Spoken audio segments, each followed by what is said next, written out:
Roy Kiyoshi datang dengan sebuah kabar mengejutkan. Dia menyebut usianya diprediksi hanya akan bertahan hingga 2 tahun ke depan. Apa yang terjadi? Rupanya Roy Kiyoshi saat ini sedang sakit. Dia mengalami pembengkakan jantung dan baru tahu soal penyakitnya itu tahun ini. Roy Kiyoshi sudah berobat ke beberapa dokter dan dia pun mendapat diagnosa soal usianya. Tidak hanya satu dokter yang menyebut usia Roy Kiyoshi tidak akan bertahan lama. Tapi lebih dari satu orang dokter memberikan prediksi terkait umur Roy Kiyoshi.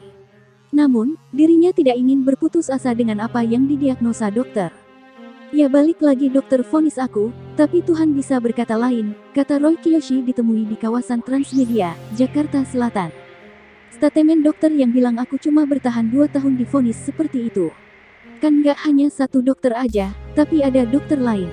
Jangan putus asalah untuk berobat, kemauan aku untuk sembuh, ungkapnya lagi. Saat ini, Roy Kiyoshi terus melakukan pengobatan. Dia masih mengkonsumsi obat yang diresepkan oleh dokter termasuk juga obat-obatan herbal. Kondisi kesehatan Roy Kiyoshi diakui olehnya sudah menurun sejak Februari tahun ini. Hingga akhirnya dia memutuskan untuk memeriksakan diri ke dokter, karena dia merasa kondisinya tidak juga membaik.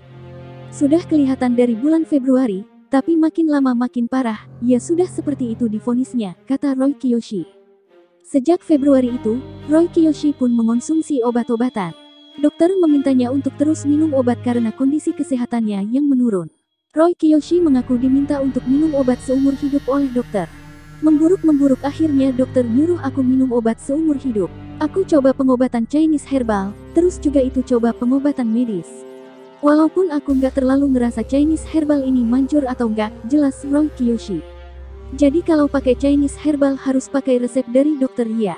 Jadi aku kurang paham ya, sambungnya.